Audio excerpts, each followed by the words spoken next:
right now to jump in.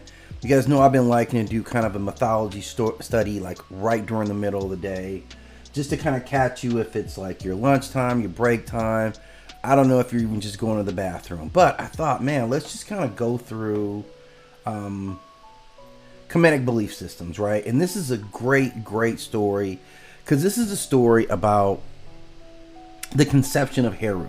And Heru is an amazingly, significant figure in Kemetic beliefs. But this gives us really a good chance to talk about Auset, Nephthys, Osiris, and Set, and Anubis in a way. And you can see them all kind of lined up in that image. So I'm going to get right into it. I'm just letting some time go for a few people to kind of get in here and join us. And we're going to have a good session of talking about some mythology here. And we're starting off with one of the stories I think is really ancient, but not necessarily talked about as much as it should. But again, I be on all mythology, so I think it should all be talked about. But this is one of my favorite stories because this is really a flex on Auset. Now, if you remember the story, what we're going into is this is after Osiris or Osiris has already been murdered by Set. So that wound's already happened, right? So we're past the grieving. We're past the point where they scattered all of his body parts all over the world. And it was Auset and Nephthys who went about collecting all those body parts, right? That's what they did. And then this is what comes next. And this is by far one of the most significant things. It's a resurrection ritual that they perform. Well, it's not even a resurrection. It was a spark ritual because he doesn't come fully back to life. They're able to get him enough life into him that they can perform the deed and consummate a son, essentially. So he creates his son from beyond the dead or beyond the living world, and then he goes to be the king of the underworld. So let's get right into it. It's a brilliant story, and let's kind of check it out. Let's check out the myth here. Night does not fall. It is invoked. The marsh breathes low and wet, reeds whispering like witnesses afraid to testify. This place has no name, only purpose. A threshold between worlds, chosen because the dead can hear the living here. At the center of the warded circle lies Osiris. Asa. Broken once. King no longer. God only by memory. His body is bound in linen marked with sigils older than the throne of Egypt itself. Each wrapping is a sentence. Each knot is a command.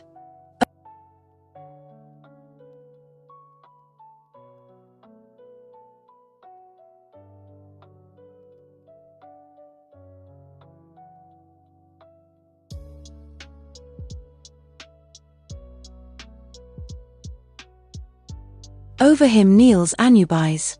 Silent, precise, unemotional, not because he does not care, but because care would ruin the work.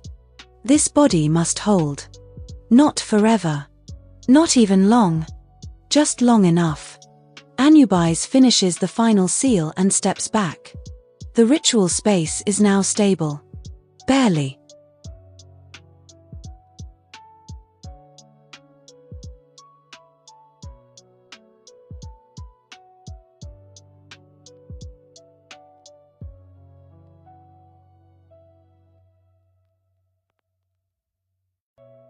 Barely. Beyond the veil of reeds, something moves. Storm without rain. Heat without fire. Set is searching. He does not know where they are, but he knows what they are trying to do. So again, Set understands the significance of this and the power of his two sisters, or his sister and his sister wife, Auset or Isis and Nephthys. So he knows what's going on. He intentionally destroyed his brother. It wasn't even it was cold-blooded murder, right? Because he had planned all this stuff out. So he knew he needed to get rid of Osiris so that he'd get his time in the sun. So this is crucial for him. So he knows they're trying to do something sneaky, and he wants to suppress that entire line. Because remember, at this point, Osiris and Auset had not consummated their marriage in the traditional sense. So there was no lineage. So again, this is a lineage story. This is a rulership story. Why Set is so insistent. He does not know where they are, but he knows what they are trying to do. and it terrifies him. Nephthys stands at the perimeter. She does not raise a weapon. She raises confusion. Her voice fractures into the night, lamentation, grief, prayer, nonsense. Sound that bends direction. Sound that makes hunters walk in circles. Shadows cling to her like loyal animals. If Set breaches the ward,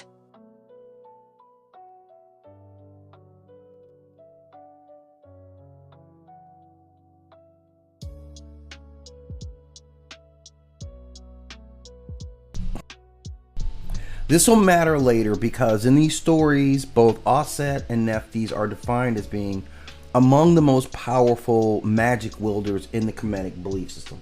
That's where they are at their height, right? Like what, the Kemetic magic, and we're seeing that. Now, Set, of course, is known as one of the most powerful physical forces. He is the storm, and you see in the story, they kind of like cast him as a storm, or they define him as a storm. The heat from the storm, the desert heat. That's who he is, and that's what they're trying to resist. Long enough that they can consummate this, this process, this, get the child conceived.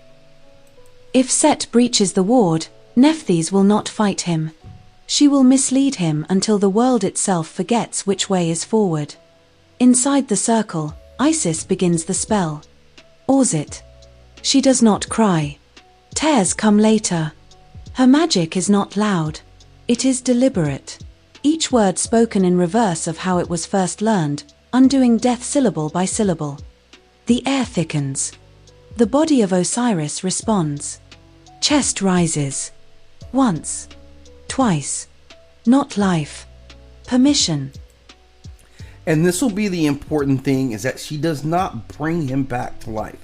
He never comes back to life in the sense of what he had before. So even this entire process, which is an amazing expenditure of energy from two very powerful deities, he still doesn't come back to life. So they don't breach that wall. This is kind of more like a temporary, injunction. That's simply what it was. So he'd come back, handle that family business. Permission. Osiris opens his eyes. They are not the eyes of a king. They are the eyes of a god who knows this moment is stolen. He says nothing. Neither does Isis. There is no time. This is not love. This is defiance. From death, they draw creation. From a man who no longer belongs to the living, they forge a future Set cannot erase. And that's the important thing. Now, during this time, the way it's reflected in mythology is that the land is in chaos. Now, this is what Set himself represents. So I'm not sure if this was written, as a warning tale, or if this was inside what the culture was going through at this time, was chaos. But this is what we're told that it represents. So that Heru represents this rejoining of the upper land and the lower land in Kemet. So this time of Set is significantly important because it bears out, among the populace, like who he is, what he does. From a man who no longer belongs to the living, they forge a future Set cannot erase. Outside the circle, the wind howls. Set is close now. Too close.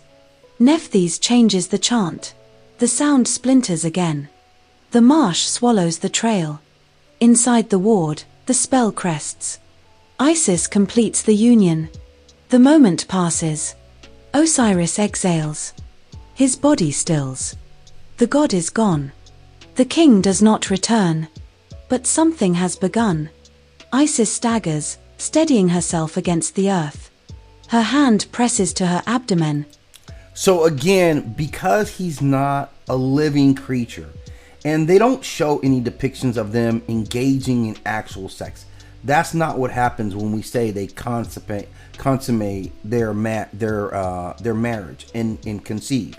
This is a spiritual transfer. Like literally, they're able to bring his energy back long enough that you see him like hover over her. This is the way they depict it in some other myths, where he kind of hovers on her.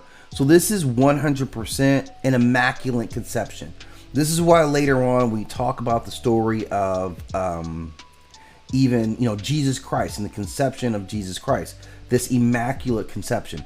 This, I believe, is among the first stories that we hear about that, like somebody getting preggers without any like actual sex happening. She can say this, in all reality. This is kind of what happens. Now, there's some conflicting stories about whether they had sex. So there's a whole story I'll get into about the myth of these three, Auset, Asar, and Nephthys, kind of engaging in a little bit of, right? Actually, that's prior to this. So maybe it wasn't even that they hadn't consummated, but they certainly had not produced an heir. And this is what she found to be the most important thing: to give him his son. Her hand presses to her abdomen, not in certainty, but in faith. Anubis lowers his head. He knows. Nephthys silences her voice. The night resumes its ordinary lies.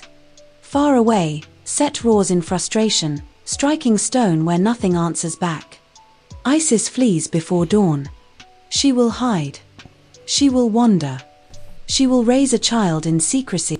Now, this is the important part because there's a couple of different tellings of this story depending on which period and where it's coming from.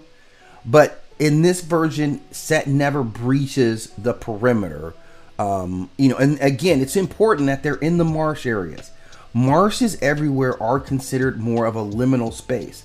Marshes and swamps are places where kooky stuff happens, and it follows into the mythology here that a lot of stuff around marshes is places where it can go down.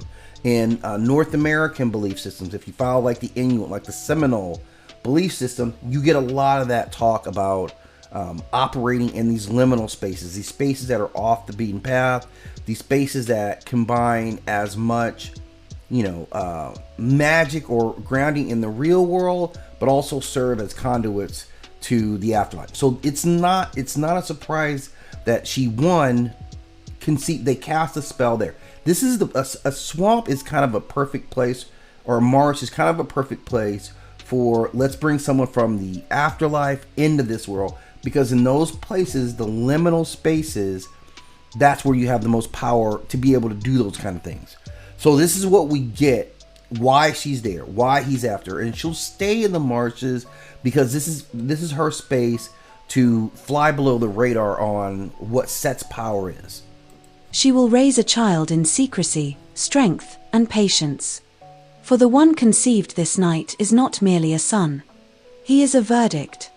A judgment still unborn. His name will be Horus. Heru. The god who exists because Set failed.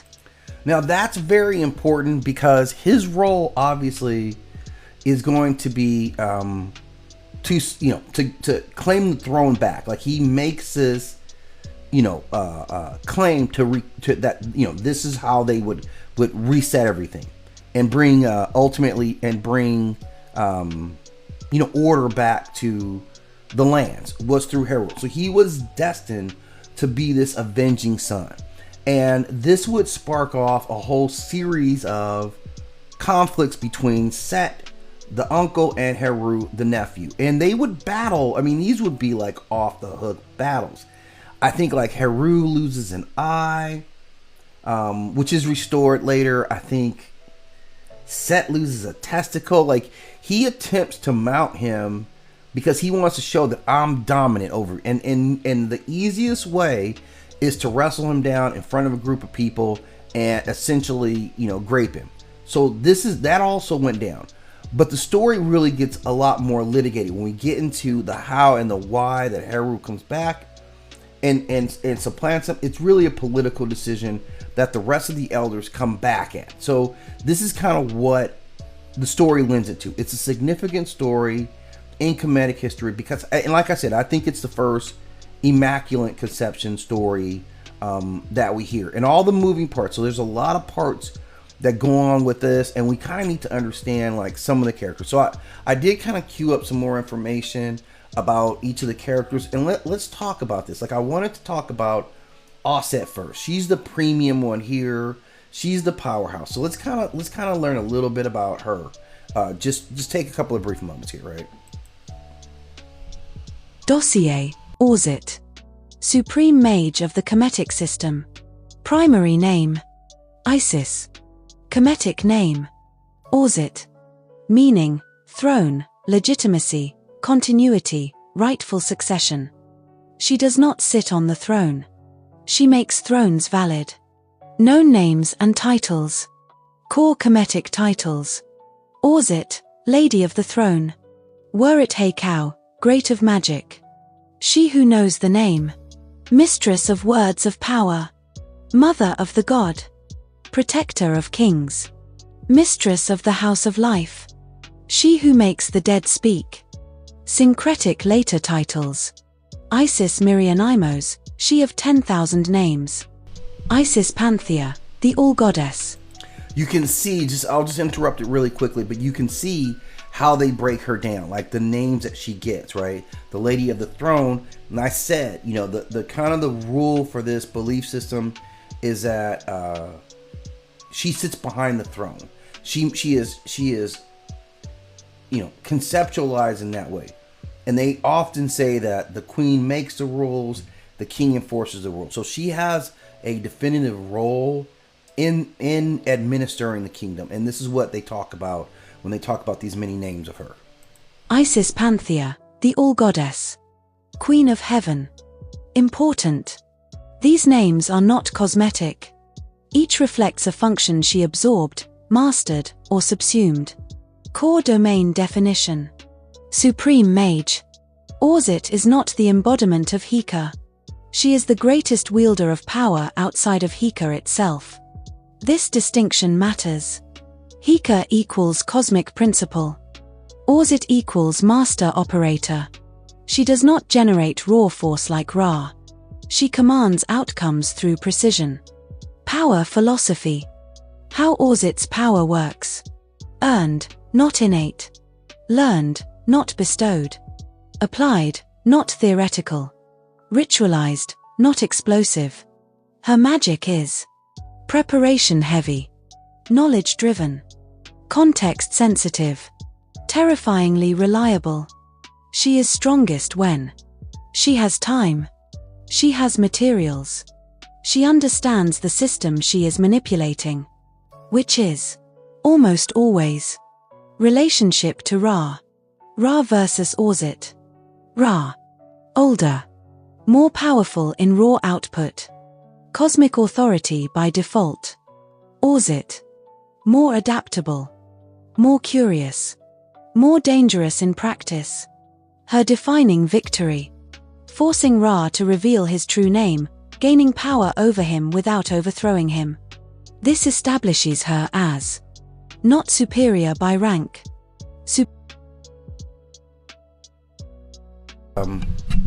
A very important part of her mythology, a story independent of itself. Ra is always seen as the powerhouse. Clearly, Auset in this moment, when she learns his true name, flips that whole dynamic. Knowing his true name is ultimate power, especially for someone as powerful in magic as she is. So that's no little thing. We would also see the way that they look at Hathor or Heru is that she's also seen of equal power. She was also a sky deity. So again, none of this is to bump Ra down. He plays a different role within this pantheon than anyone else, right? So a lot of times it's not just overall power that rules, it's also context. Who has the power, what they're tasked to do with it, and so forth. Superior by intelligence and adaptability. She doesn't replace systems. She rewrites how they're accessed. Mythic history. Daughter of earth and sky. Born of Jeb and Nut, Auset initially exists as royal support. Divine consort. Keeper of continuity. She is important, but not yet dominant. The murder of Osiris. When Osiris is murdered by Set, Auset evolves. She does not appeal to Ra. She does not ask permission. She searches relentlessly, reassembles a god, masters funerary magic. Now, this is an important part about Auset that distinguishes her, I think, from at least other gods in this pantheon. Probably not other gods in general, but she's the only one who really goes through some suffering, right? Like, I'll talk about the other ones, but like when I compare her to Hathor or Heru, who is all confidence all the time, because she never has a bump in the road. She never has anything that stands in front of her. Even when she goes to being Sekhmet, that just makes it worse, because now she knows no one can stop her, because they couldn't. They had to trick her, right? She lost because of trickery, because she likes too much beer. Auset or Isis is very different in that regard, because literally she suffers. She loses her husband through murder. The first god to ever been killed, or at least in that pantheon. They didn't call themselves god, but the first of the Netters to be killed. So she endures that, and endures something that none of the rest of them will ever have to endure, which is losing the life of another deity like yourself. So that's unique. It's also a betrayal by her brothers. Set is her brother. So, now he's targeting her, among the more powerful of the Neteru, is now openly an enemy of her, right? And her line. So this is where and then she becomes a mother. And in her motherhood, she's really like the first single mom out there in existence, because he's already dead, and she has to bring up this young king without him. Now, she relies on community. She relies on Hathor, who gives him her divine milk. She relies on Nephthys, who still has to do this while watching Set over her back, because this is her husband. And she relies on Ampu, or Anubis, which is another interesting character, because he is also, depending on the mythology that you believe, he may also be the son of Asar and Nephthys. And this is one of the reasons, so he has a weird relationship with Set. Like, Set still kind of embraces him as a son and never sees adversarial to him. But in this mythology, clearly he's working in alliance with his uncle father. I don't even know how to break it down. But they would go on to have a connection in the underworld. Anubis himself is linked with the underworld. So would Asar or Osiris after this point. So, Asar comes to the underworld, and he's the underworld king, and Anubis takes a role underneath him, right? So it's a lot more kind of family complexity that goes along with looking at these characters. But let's get deeper into this profile on Auset here. Masters funerary magic. Crosses the boundary between life and death. This is the birth of the supreme mage. The conception of Horus. Auset. Temporarily restores Osiris through ritual. Uses earth-based, funerary, and spoken magic. Conceives Horus. This act violates expectation. Defies Set's victory. Creates a god born from death itself. Osiris does not return, but the future does. Ritual earth alignment. Auset is not cosmic stellar in this rendition. She is marsh-born, temple-trained, grounded in earth, body, breath, and voice. Her power flows through herbs, linen, names, bloodlines, geography, timing. She is strongest on earth, in liminal spaces.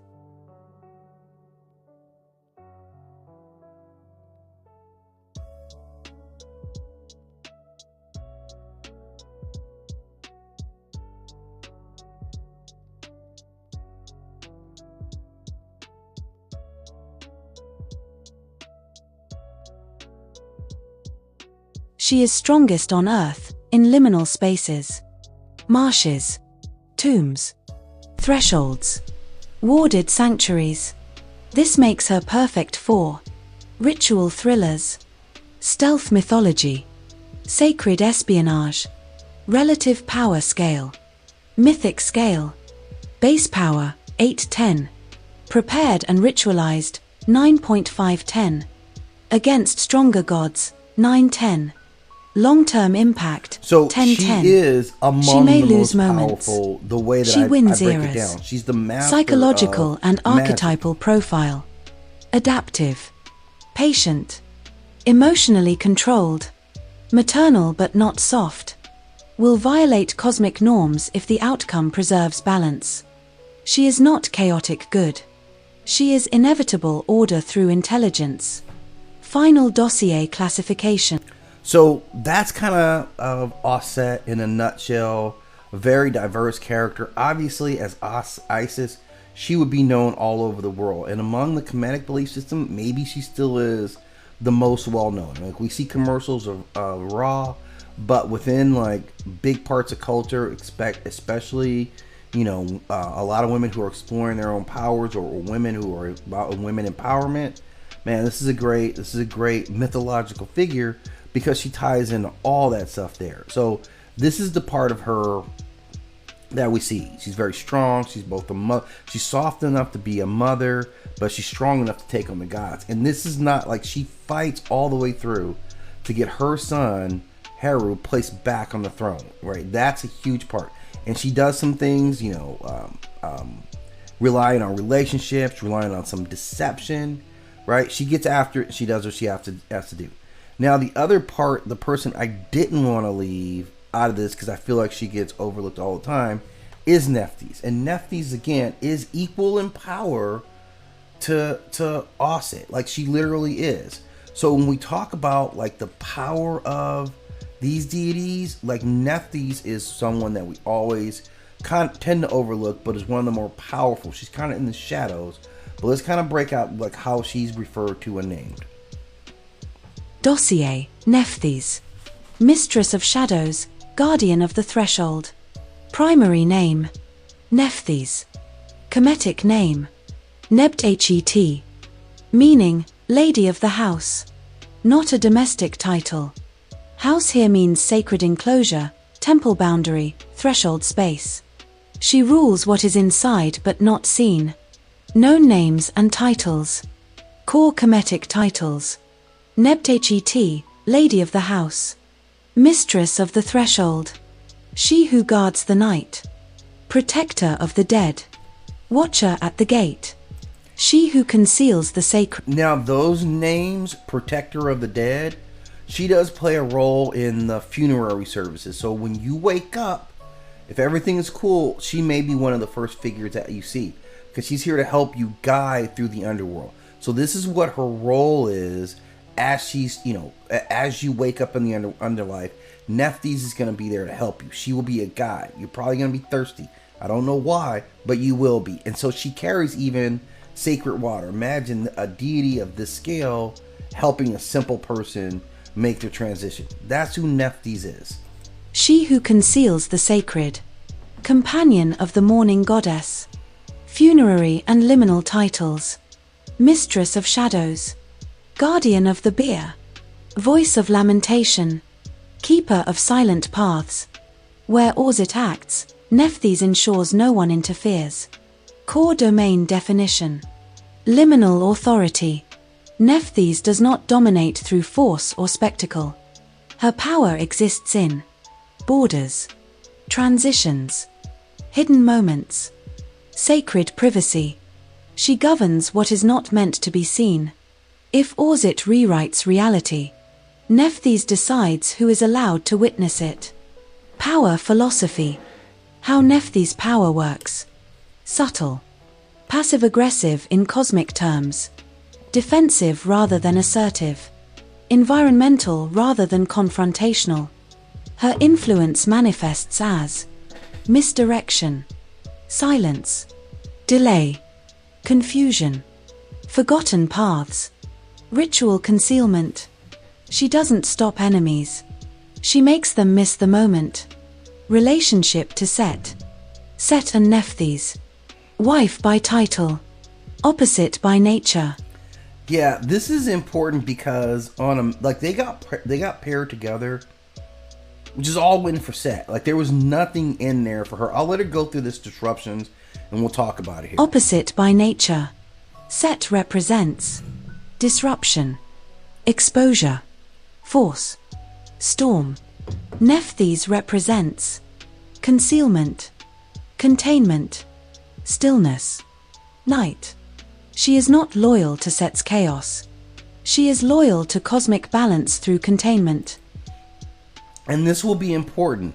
And on a more personal level, right, she's a mothering creature. And he is a god who is associated with the desert and infertility.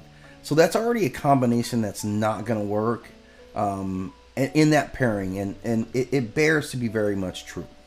She is loyal to cosmic balance through containment. This makes her a traitor only if you think noise is power. Mythic history. Early role. Sister to Auset and Osiris. Wife to Set. Initially positioned at the margins of power. But margins are where thresholds exist. The murder of Osiris. After Osiris' death, Nephthys joins Auset in mourning. Assists in protection and... Like, Nephthys is the most down sister of all time. She never cares about the spotlight. She's always got your back.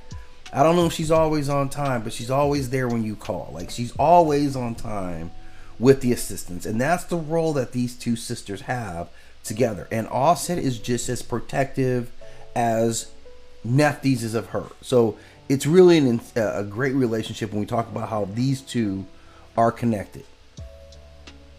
Assists in protection and concealment. Helps guard the body during reconstruction. She does not lead the ritual. She makes sure it is not interrupted. Role in the conception of Horus. During the restoration of Osiris, Nephthys establishes the perimeter, controls sound, movement, and attention, uses lamentation as ritual camouflage, creates false trails for Set. She does not fight. She buys time. Without Nephthys, the ward collapses.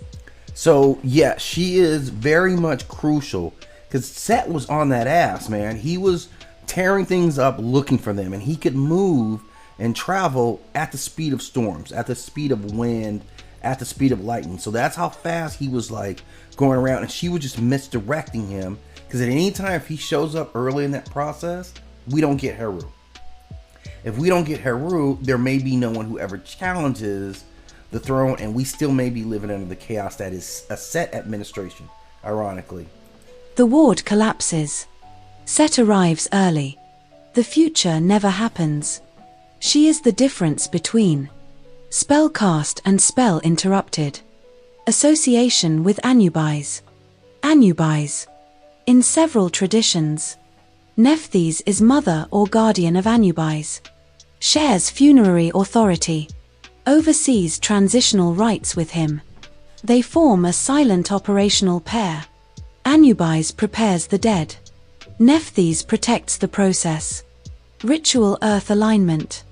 Nephthys is deeply and that just kind of talks about her role as, you know, in the funerary process. She's listed right there. So you have two major figures in the funerary process that are presented here, and she plays a significant role in what she does, not only in this process here, but in your process. If you're believing, you know, what the belief system says, she's crucial in surviving that. So that's who Nephthys is.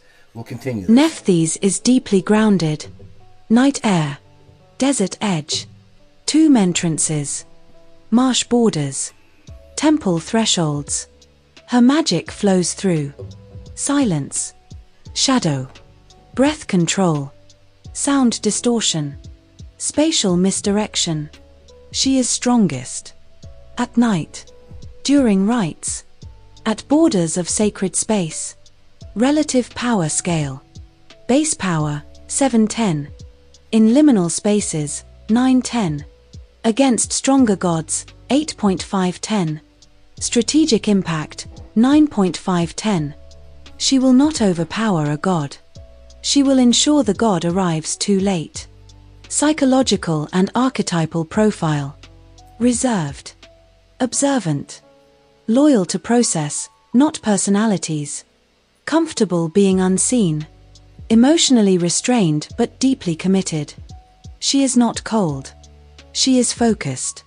Final dossier classification. And that's a lot. That's essentially Nephthys, kind of in a nutshell, right? We learn who she is. We get some insights on her emotional set. And these two performing like an amazing feat of magic. So I'm gonna wrap all this up. I'm gonna take the story myth that'll be available on the channel, and some story, story format. And if you guys are into listening to late night mythologies, I think you'll enjoy this. I just kind of do it in a real subtle way. And obviously we're just kind of doing a little time to break down the characters, but all the information here, the story, the dossier files on Nephthys and Auset will be there. And next time we come back, I'll talk a little bit more about Anpu and Heru, and I may do that tomorrow because I don't want to let the story get too far before we start documenting everyone that was in here. So as always, you guys can join the channel. You can check out more of these dossier files if you just want to hear them uninterrupted. I've got that there for you. Appreciate you guys sharing your little lunch or break time right here with me talking about mythology.